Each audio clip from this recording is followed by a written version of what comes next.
Nanaboozho. Welcome to another Facebook Friday with Grand Rapids Public Schools Native American Education Program. My name is Sheryl Lopez, and I'm going to be talking to you about storytelling. And one of the best things to do is to get out into the season, and I'm going to share a story with you outside. So get ready. Let's go meet you outside. Ooh, Benjiga. It's cold out here in Baboon the winter with our Zokpo and our snow. The Anishinaabek people, we use this time of the year to tell our stories. Great time to go indoors and to learn our history through storytelling. The days get short and there's not much to do outside like in the summertime. So when we're inside, we're telling our stories, and that's how we're doing a lot of our teaching. So I have a fire going outside here, Ishko Day, and it always reminds me of a time when the people did not have any fire. They had rabbit skins and blankets to keep them warm, but no fire to keep them warm inside their lodges. So this is a story of how fire came to the people. And we have Nanaboozho to thank for that. So Nanaboozho lived with his grandmother, and he was about 8 or 9 years old when this story happened. He was in the wigwam and he said, "Oh, it's cold in here." And Nokomis said, "Oh, I heard that there's something called Ishkode, fire, and if we had that, it would keep us warm." And right away, Nanaboozho said, "I'll do it. I'll get fire for us." So Nokomis said, "You can, but it's very hard to do.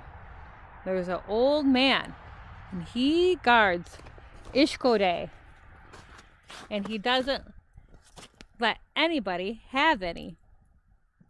He just sits in his wigwam all day long staring at his fire." And Nanaboozho thought about it and he said, "I can do it. I'll get fire for us." So Nokomis told him where to go and showed him the right path. Nokomis gave him a blanket for a coat, and Nanaboozho set off down the trail. He walked and walked and walked a long time until he smelt something in the air. What's this curious smell I smell? He had never smelled smoke before.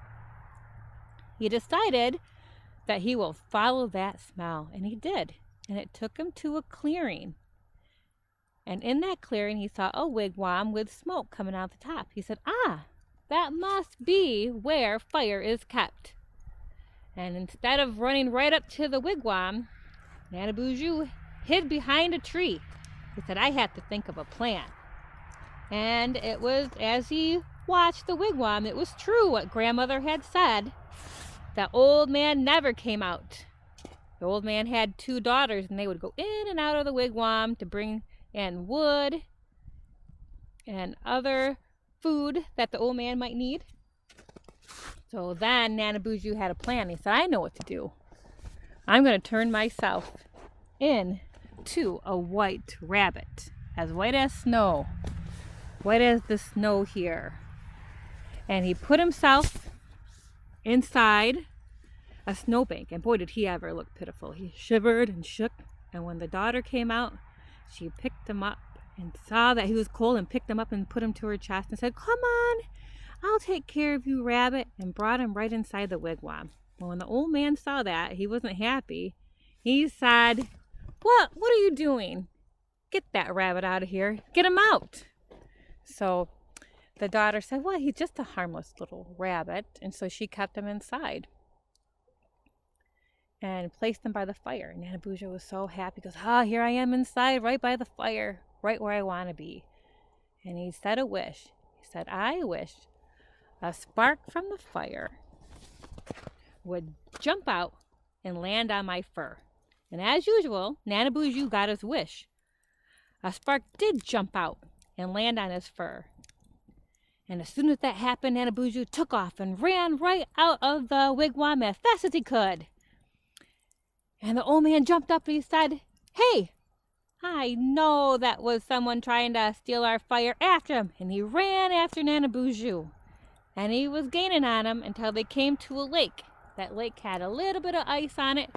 And a little tiny light rabbit could go over that ice just perfect. When the old man got to the lake, he put his foot on the ice and the ice cracked and his foot went right into the water.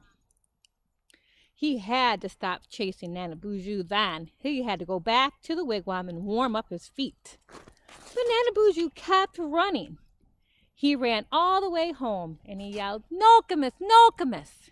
And Nokomis heard him and he said, Nokomis, grab 2 sticks. And she did. And when he came up to the wigwam, he said, take this fire off my back. And she used those sticks and scraped the fire off his back. And then Nanaboozho rolled himself off in the white snow and to take the rest of the fire off of his back. He looked down at himself. He was no longer a white rabbit. His fur had turned brown. Then he turned himself back into a boy. Nokomis and Nanaboozho shared fire with everybody in the village. And everybody in that village shared fire with the next village. And the people in that village shared fire with the people in the next village. So that is how Anishinaabe had fire. Oh, that was a good story. See you later. I'm heading back inside in my wigwam to keep warm. Bamapi Minwa Kawamin.